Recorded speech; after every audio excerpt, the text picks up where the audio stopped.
There are 3 days out of every year that will wake a child like no other.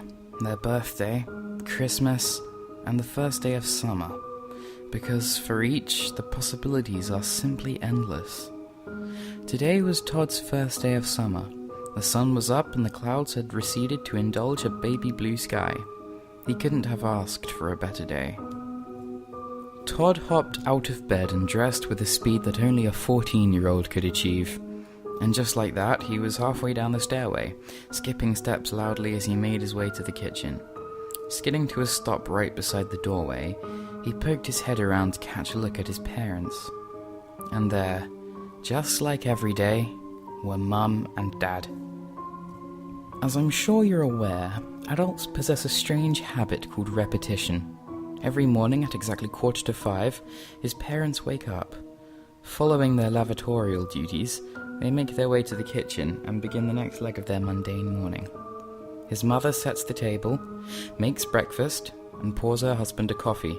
His father reads the newspaper, drinks his coffee, and then stares blankly at his food for roughly 2 minutes before exclaiming that he isn't hungry.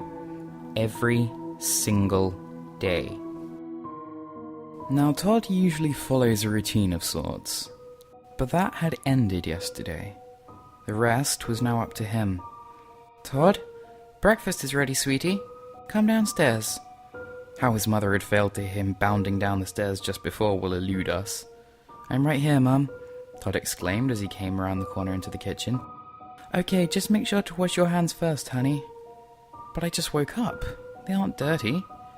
A rustling of newspaper and, "Do as your mother says, Todd."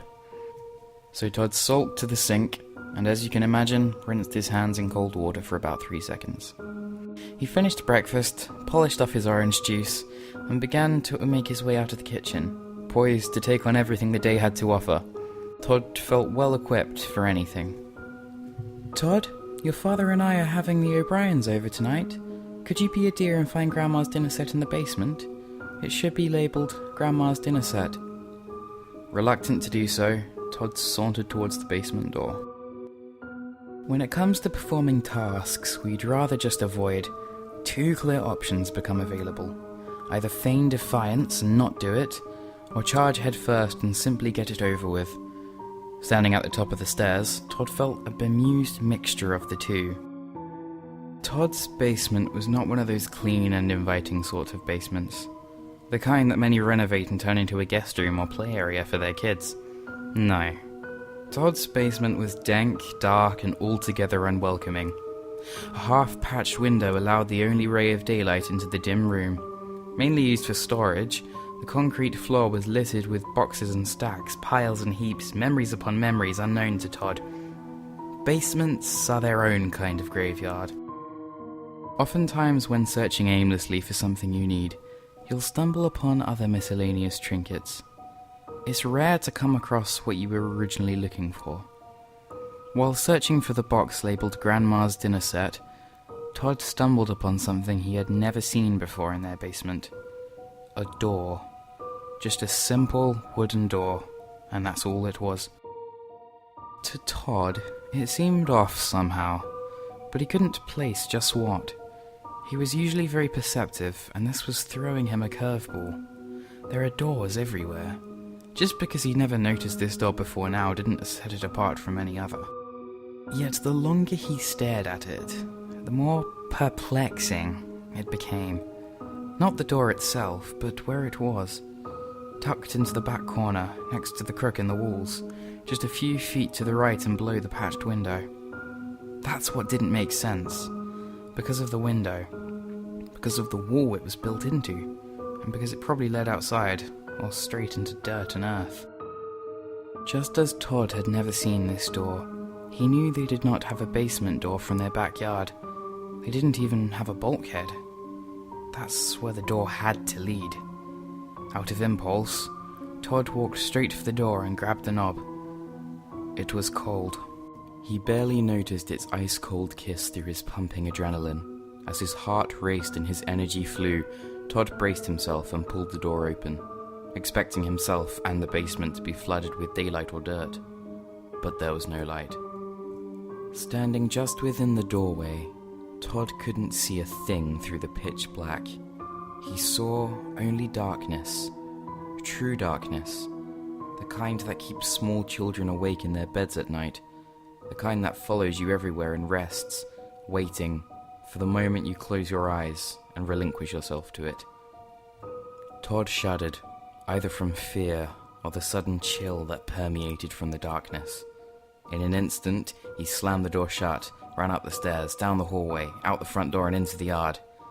It took him a moment to register what he was looking at, and that he was looking at nothing more than a wall, the side of his house, and no door. Determined that this had all been settled, Todd walked back into the house.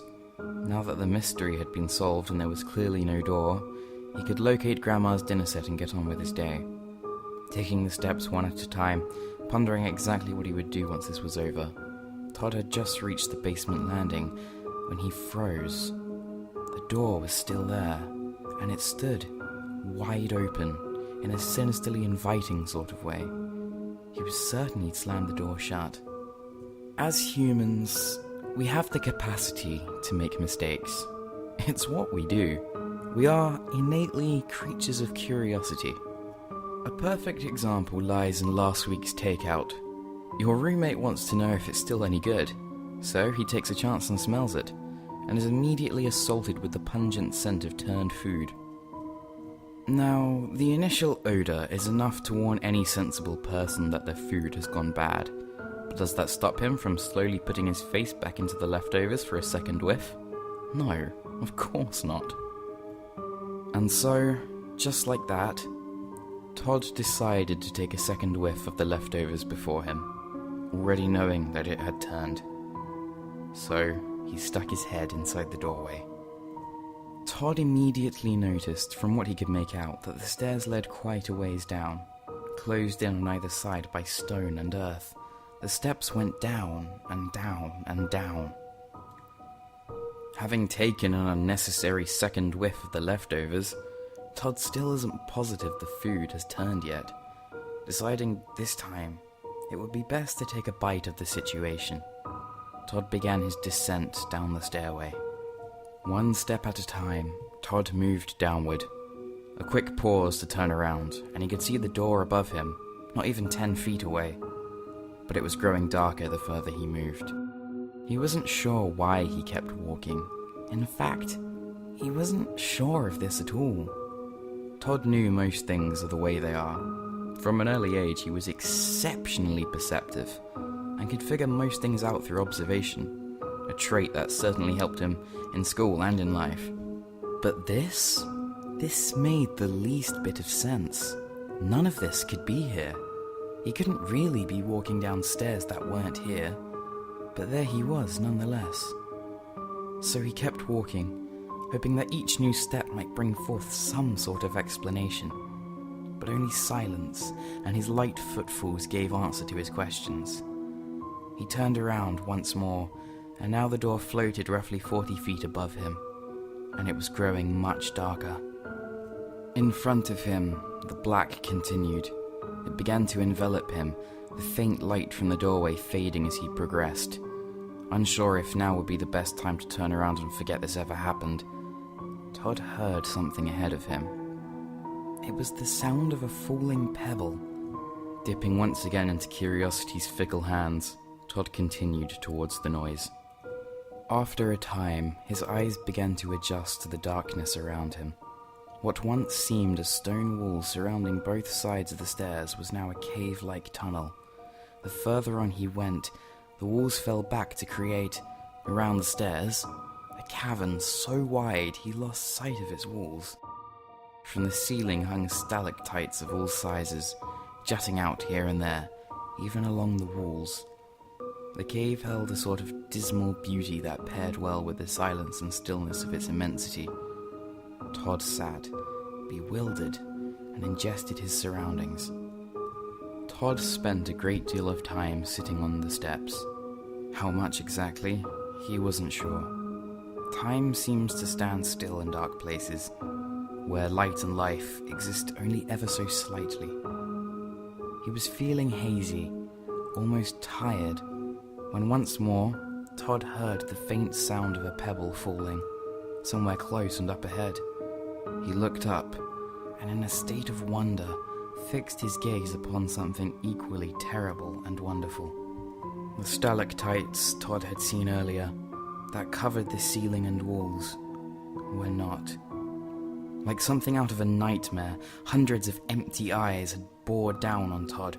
Where he had mistaken for stalactites were rock formations of a sort that in shape only resembled stalactites. Instead of pointed ends, they tapered off into asymmetrical spheres that looked shockingly like heads. Within them laid pits, dark, empty eyes that stared blankly into Todd as he looked on in shock. In an instant, he was flying up the steps. Towards the door he knew still rested above him. Unaware of the eyes still following him, Todd sprinted and skipped steps in an effort to rid himself of it all. He was running, then staring at the ground, fearful to trip on anything unseen, his heart racing and his mind in shambles, upward further and further. Todd looked ahead to see how close he had come to the door, and for a moment saw nothing. No door, just stairs and stairs. And then he tripped. Todd woke in his bed, screaming, coming to from a horrible sleep. It was morning, he could tell by the sunlight trickling in from his bedroom window. It was just a bad dream. That's why nothing made sense. The things he had seen, only a manifestation of his own thoughts. He got out of bed and noticed he was dressed in the clothes from the dream, unless he had worn them yesterday and fallen asleep without undressing. He must have. Dismissing this thought, Todd walked out of his room and down the stairs, like every day, to meet his parents in the kitchen. And there they were, making breakfast and reading the newspaper, his mother busy at cutting something on the counter. He stood in the doorway, a wave of relief washing over him. Nothing had changed. He took a step into the kitchen and headed towards his seat at the table when he heard a faint sound from behind him. The sound of a falling pebble. Todd turned wearily and saw only his living room. Someone had left the TV on, a documentary on underground caves all across the world. Funny, there were no pebbles or rocks, just noise coming from the TV. Todd smiled a little, realizing how silly he was being. Turning back towards the kitchen, Todd's father had lowered his newspaper, and his mother had turned around to face him. They only stared, eyes darker than black, eyes that held nothing within them, pits, so deep and empty and dark, so dark. And Todd fell into those pits, fell and fell and fell, until his head met with the cavern floor in a sickening, squishy crunch. Countless deep, empty eyes bore down on a small, dying body. Todd twitched twice, violently, involuntarily, and then fell lifeless. All of the eyes, even the dead ones, kept staring.